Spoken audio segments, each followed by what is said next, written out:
Let's go back to the reverse forehand, about the grip. Are you saying that pretty much however the person picks up the grip for the first time and turns that into a habit, then you work with them from that? It's in my experience, it's unbelievable how important it is to get the kid when they start to have them doing it right.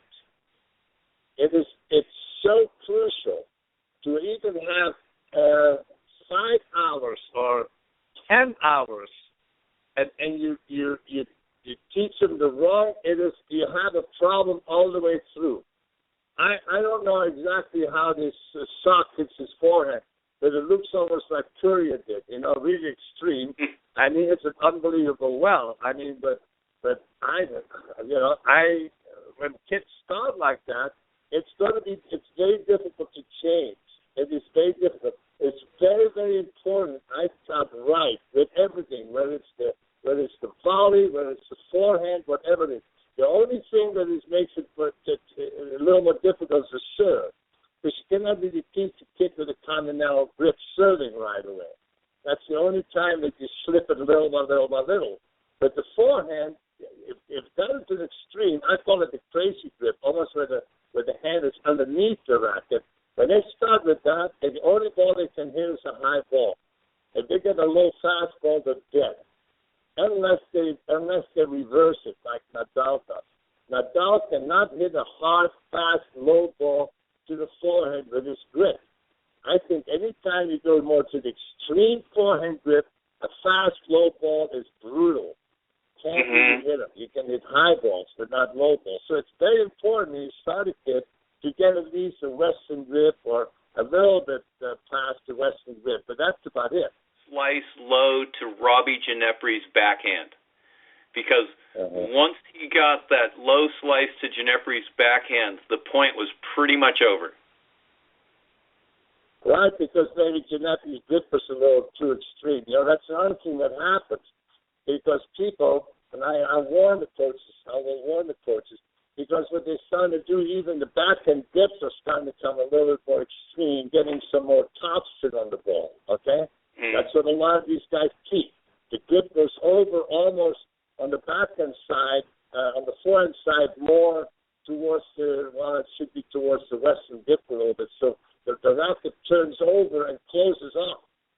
And so when they hit the ball, they get this topspin. They don't drive to the ball anymore. The more topspin you hit on a two-handed backhand, if you do it a lot in the beginning, you're going to get problems with your left wrist. Everybody has problems with the left wrist on the two-handed backhand is somebody that is doing too much topspin on the backhand side with the two hands. And the left wrist gets injured. You have tons of people that hurt the left wrist. And it's all because they're getting too much topspin on the backhand. They should just drive to the ball on the backhand. They can all do it. Get away from all this heavy topspin. Get away from it. I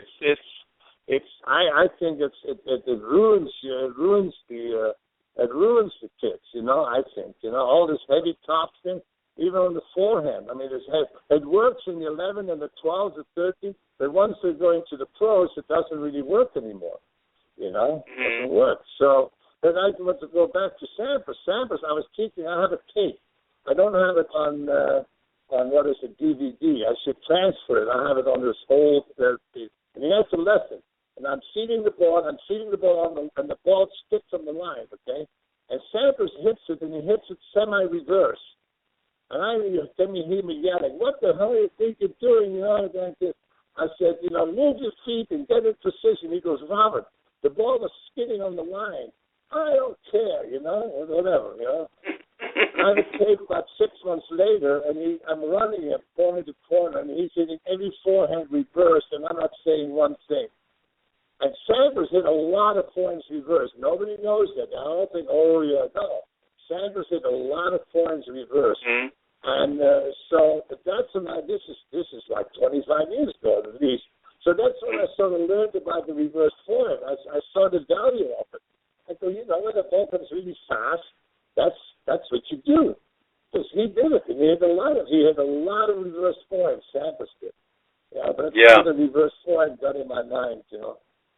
Well, and I remember hearing a story from Greg Patton when he was working with that group, you know, of Courier and Chang and Agassi as the USTA national coach, and they had a meeting about Pete's reverse forehand, and you know they were all perplexed and they were thinking this is really weird, we should fix it, right? And so luckily they all came to the realization, well, Pete's winning a lot, so let's leave it alone.